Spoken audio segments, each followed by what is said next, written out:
And joining me right now, he's a friend of the show. He's been on a couple times before, and I remember right before the tournament got canceled last year, this guy was supposed to come on this show, and we were supposed to be breaking it down. So this is a year in the making. My guy, Aaron Torres from Kentucky Sports Radio and Fox Sports, joined me. Aaron, how we doing today? My man, dude, you're right. We were supposed to do this last year, and it's crazy, man. It's come full circle. I'm so happy we have a bracket. I don't know from your perspective, but it feels like more people are interested and engaged this year, maybe just because we didn't have anything last year. But it feels good, man, and really Selection Sunday, championship week last week, just felt so good to have a sense of normalcy in this sport. Absolutely, man. Just watching all the conference championships, watching the bracket, and just getting that very familiar feeling when you see a team pop up, getting that familiar feeling when we're like, wow, Louisville or UCLA or Michigan State, like they're actually not going to make it. So it's always good to have that feeling back. But, dude, I want to get into this bracket with you, and let's start off with the West region. We know that Gonzaga, they are going into this tournament undefeated. They are the best team in college basketball, according to many. But one thing that stood out to me, dude, was this draw that they got. And I think that when you look at the draw Gonzaga got, you look at the 2-seed Iowa, they beat them. The 3-seed Kansas, they beat them. The 4-seed Virginia, they beat them. But also, dude, like even the 8-9 game, like Missouri, Oklahoma, it's not like they gave Gonzaga North Carolina or LSU, a team that could really try to match up with them athletically and try to beat them like that. I like USC in there as a 6-seed. But when you saw this region, what stood out to you? Exactly what you said, Zach. I was doing live radio when the bracket came out, and it's hard in real time when you're trying to announce and you're trying to talk and to catch everything in real time. But that was one thing that absolutely stood out to me was exactly what you just said. The 2, 3, 4 seeds in that region, Gonzaga's already beaten convincingly this year. You add in the fact that Kansas, if they can get by Eastern Washington and USC, may not be at full strength. Virginia, they're flying into this tournament late. I always get nervous doing the whole, like, it's a cakewalk. Like, there are still really good teams, and Iowa could be a challenge, USC could be a challenge, whatever. But I'm with you, man. Like, that was probably not just in the West region, but the first thing that stood out to me is some of these, sometimes you know how it is. Sometimes some fan base thinks another school always has the easy draw, and sometimes it's nonsense, and sometimes it's not. This time, I think it was fair. Yeah, I don't think Gonzaga could have asked for a much more manageable draw into, throughout the West region and hopefully into the Final Four.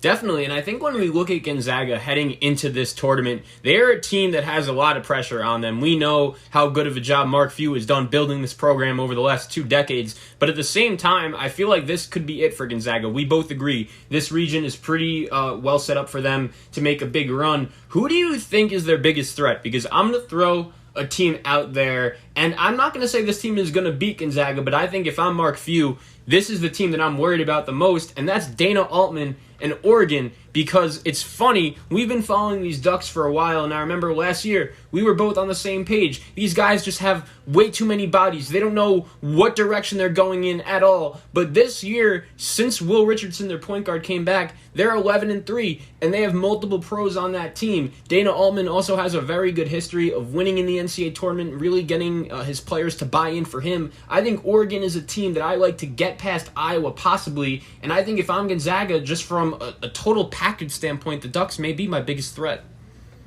So you do you definitively think that Oregon is going to beat Iowa in that second round? I do. I have Oregon all the way to the Elite Eight. I was going to say, because that to me is where the bracket opens up, and it kind of reminds me of the East, where you and I have been talking about this off air. I think the whole East region starts with Alabama, UConn. If Alabama gets by UConn, I like who they would have to match up with. But I also think that UConn could upset them, and it's similar in this region. I'm with you. I do think if Creighton can get to the Sweet 16 as the 5 seed, I think they could give Gonzaga some trouble. They shoot the ball really well. Their 3 best players, Damian Jefferson, Marcus Zagorowski, and Mitch Ballack, all shoot over 40% from 3, and they play a little bit of better defense than I think people realize. But they're also the type of team that could get upset in round 1 by UC Santa Barbara. So to me, the 2 teams that I think would give Gonzaga the biggest problems are probably Creighton, and then I agree with you on Oregon. I'm not as sold on you that Oregon gets by Iowa only because Iowa is so big, so physical, so tough. But I bring all that up to say if Oregon can get by Iowa, then I do think exactly what you said. They're athletic, they're skilled, they can go score for score with Gonzaga if you need to. And that's the thing. We saw it with BYU in the WCC championship game. BYU put up 50-something points in the first half. Gonzaga was down by 10, and they ended up winning by 10, which means that they outscored BYU, an NCAA tournament team, by 20-plus in the second half of that game. And so I'm with you. I would probably say Oregon if they can get by Iowa. I'm not sure that they can because of it. I would say Creighton is probably the toughest competition in that region. Cool, so let's move on to the South, and Baylor is the number 1 seed in this region, and I think that when you say, if Oregon could get past Iowa, then the region is looking pretty good for them. I think it's kind of similar when you look at Baylor. Obviously, everyone's going to talk about Baylor, and they're going to say, they haven't been the same team since the COVID pause. They lost to Oklahoma State. They lost to Kansas. They struggled in some close games as of late. But at the same time, you then look at the 8 seed, North Carolina. Everyone's like, whoa, how is UNC an 8 seed? We saw what they were able to do in the ACC tournament against Virginia Tech. They looked great in that game. We all know the size and the rebounding ability they have on the offensive glass. But I think if Baylor could get past them, this is another region where, even though I love Arkansas, even though I love Chris Holtman and Ohio State, I think if Baylor could get past UNC, which they're the older, more experienced team, then this region is looking pretty good for them as well. Yeah, I talked about this a little bit on my podcast during the ACC tournament, and that was that UNC, man, if you you could see it coming. They had kind of played themselves off the bubble, and you felt like, okay, they're probably going to be an 8-9. And I just said, man, I feel bad for whatever 1 seed ends up drawing them in the second round of the NCAA tournament. I think that's exactly what's going to happen. I think they'll take care of business against Wisconsin. And I think, as crazy as it sounds, that 8-9 game might be the toughest game that they play the entire draw. And what we always talk about, guys like you and I, Zach, this tournament is entirely matchup based. A team that would give, say, Michigan problems, Gonzaga might blow through. A team that Michigan might handle easily, Gonzaga might struggle with. And I think this is one where, if another team like a Michigan got North Carolina, I'd feel a little bit differently. But, Baylor, they're so guard reliant. They're so guard heavy. They rebound pretty well for a team that's so small. But nobody rebounds better than North Carolina. I mean that literally. They lead the country in rebound margin. It's something insane. They average about 12 and a half more rebounds per game than their opponents. And when you have that scenario, it just makes it so hard to beat a team like North Carolina. And like you said, they beat Virginia Tech in the ACC tournament. They beat Florida State late in the season. They beat, obviously, Duke twice this season. They beat Louisville late in the season. And so I'm 100% with you. I think if Baylor gets by that game, I'm not saying it's smooth sailing, but look, the Villanova situation at the 5 seed does not look very promising. I don't know how to describe my relationship with Ohio State. I'm not an Ohio State hater or even a seller on Ohio State, but I don't know what they do at an elite level. I think they're really good across the board, but I think, Arkansas' size, athleticism, depth could wear them down. I think certainly if Baylor got them, it would be the same as well. And so I'm with you.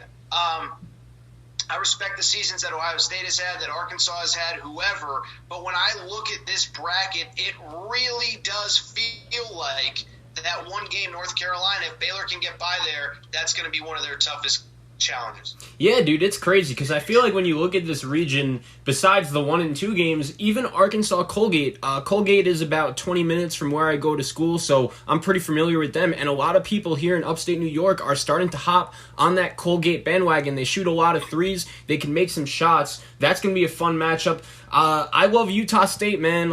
That's a team that's very well coached. We know how much of a monster Neemias Queta is. I think they beat Texas Tech. We've been talking about them a lot. I think Texas Tech is a team that a lot of casual college basketball fans see, and they're going to be like, oh, they made the national championship the last tournament. There's no way they lose to Utah State. I actually think they lose that game. And then the other upset I have in this region that not a lot of other people are picking is give me North Texas to beat Purdue. And I think Purdue is just a year. Why do you say that? I think Purdue.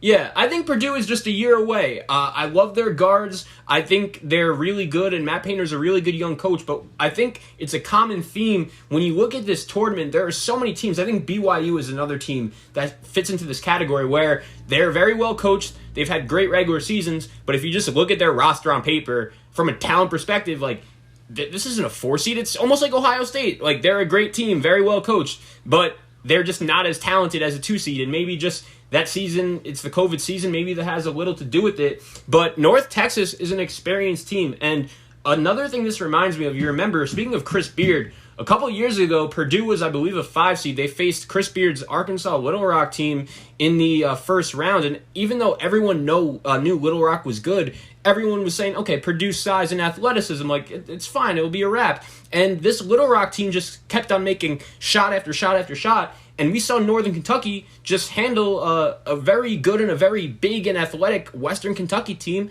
in the conference championship game. So I think that Winthrop is going to the Sweet 16, and I think North Texas beats Purdue. That's incredible. My whole thing is I have bet against Purdue so much, including in the last tournament. They were playing in my hometown of Hartford, and they had a second-round matchup with Villanova, and I said, Villanova will take care of them. And, of course, they destroyed Villanova, go to the Sweet 16, eventually end up in the Elite Eight, and as we all know, we're basically a play away from going to the Final Four, beating Virginia. I don't know that I can go there, but what I will say is, what strikes me about Purdue is exactly what you just said. Freshman point guard Jaden Ivey, he does not turn the ball over a lot, which is a really positive thing for a freshman. But that really does kind of worry me a little bit, is just the way so much inexperience on that team in the NCAA tournament. And here's the thing, with no tournament last year, there aren't a lot of teams that have actual guys that have played on this stage and done this at this level. So I get the argument. I guess what I'm just saying is I am a little bit hesitant to take North Texas. They finished in the middle of the pack in their conference, in Conference USA. Now, to your point, they beat the top 2 seeds in the Conference USA tournament, Louisiana Tech and Western Kentucky. To your point, Western Kentucky kind of have similar personnel and similar style of play to Purdue, who they'll obviously be playing this week. But that's wild, man. Yeah, I don't know that I have the guts to pick that, and I've just picked against Matt Painter too many times. I'm not going to do it again. They've been actually really good. I forget the exact number, but they've won like 15 of their last 18, 16 of their last 19, something like that. They really turned a corner about the second week in January and haven't looked back. Yeah, definitely. So let's move on to the Midwest region. This is another region that I think is very crowded. They have a lot of different options here, and I think when a fan looks at this region, they're going to see Illinois, the team that just won the Big Ten tournament. They are, I think, besides Gonzaga, probably the most popular pick to win this tournament. Everyone's going to see Oklahoma State and Cade Cunningham. We know how dynamic he is. Syracuse is in this region. We know the prior success they've had in the tournament.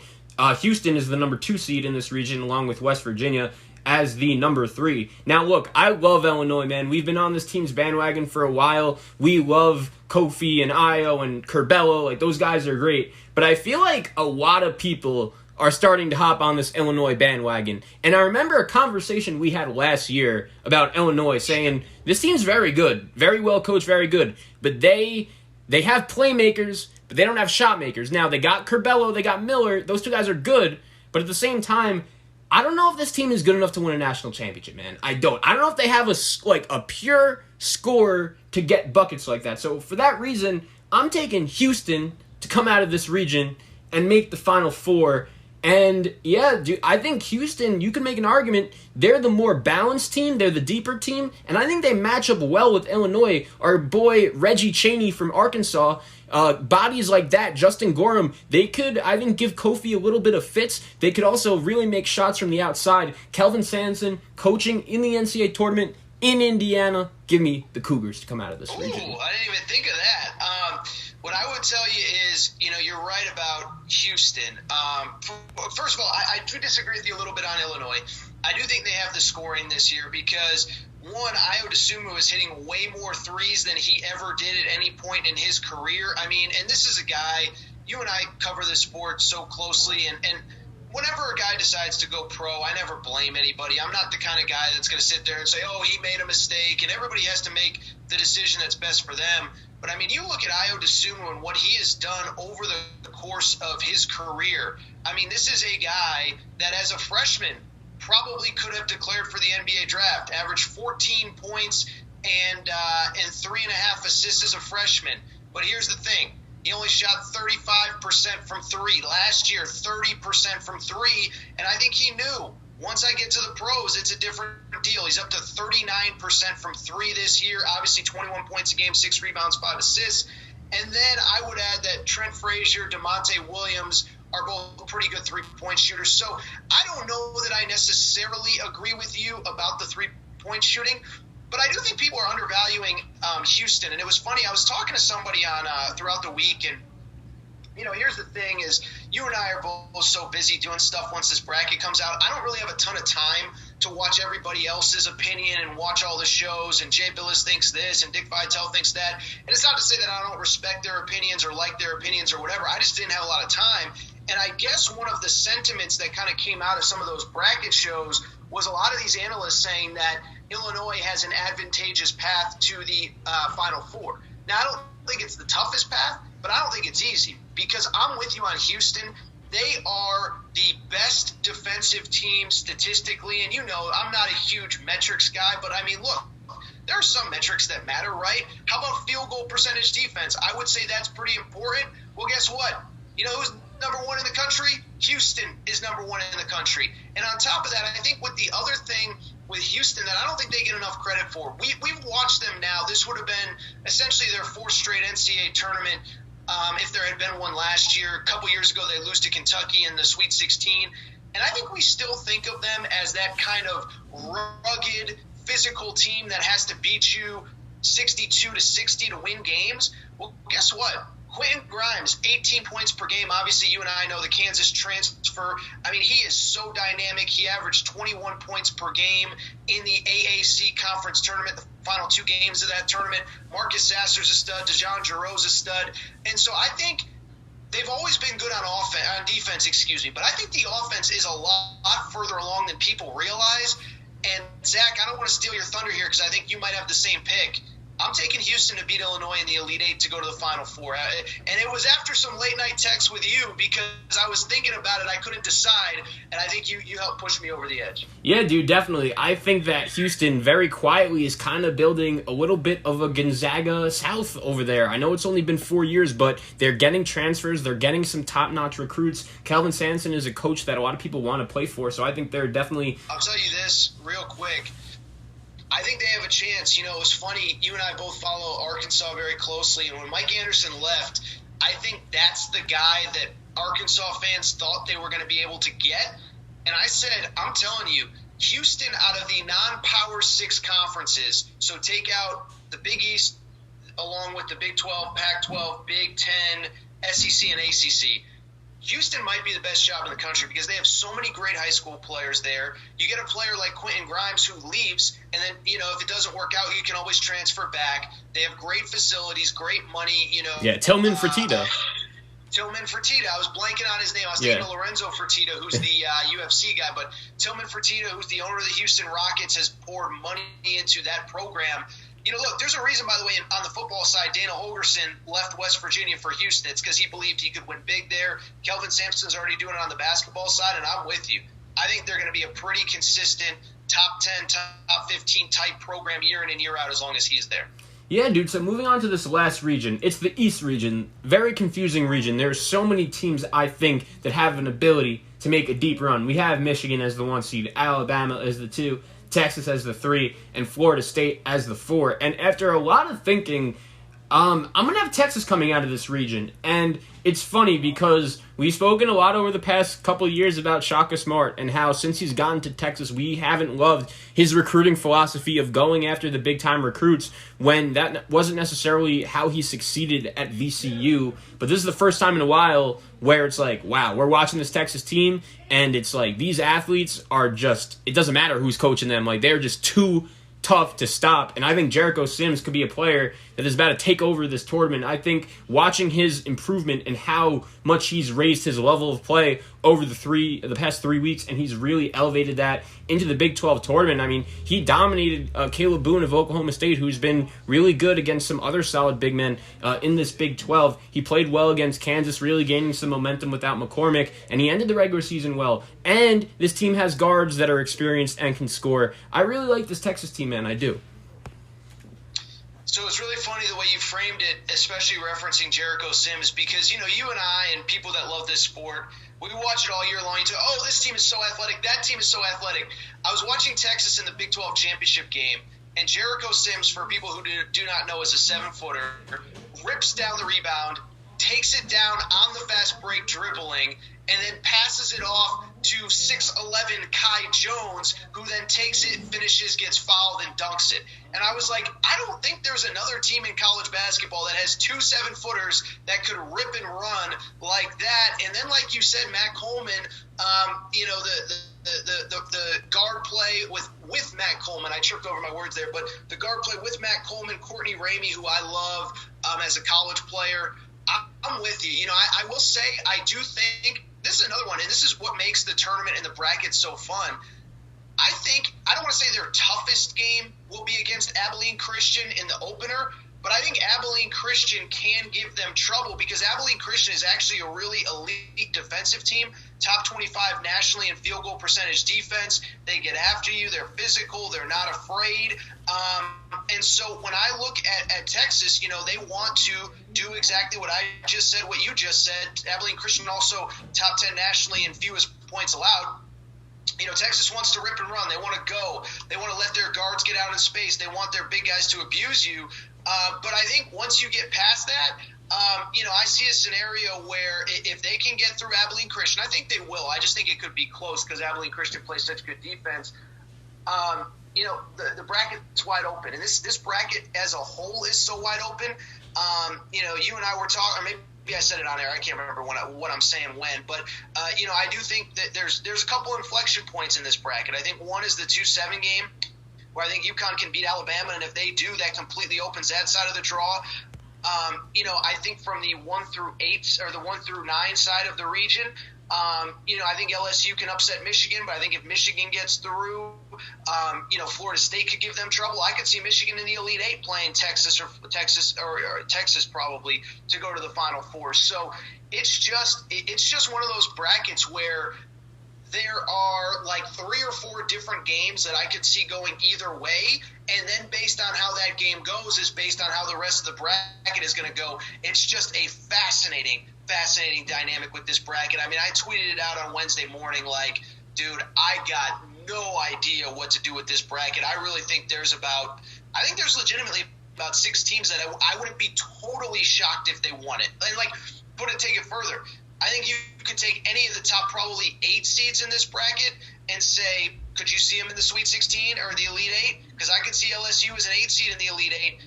I could see UConn as a 7 seed in the Elite 8. I couldn't see all these teams maybe winning that last game to get to the Final Four. But man, oh man, are there a lot of good teams. Absolutely, man. Between Alabama, Florida State, and Michigan with the Isaiah Livers injury, I think that really evens the playing field. I think right now, when you ask most people, like Gonzaga is the favorite out west, Baylor is probably the favorite out south, Illinois the favorite in the Midwest, but there is no favorite in this region, and I'm really looking forward to watching a very open region and how it unfolds. But Aaron, I just wanted to say thank you so much for joining me today. I really appreciate it, and we'll be in touch, all right? Absolutely. Any other questions before I go? Anything else? I'm good, man.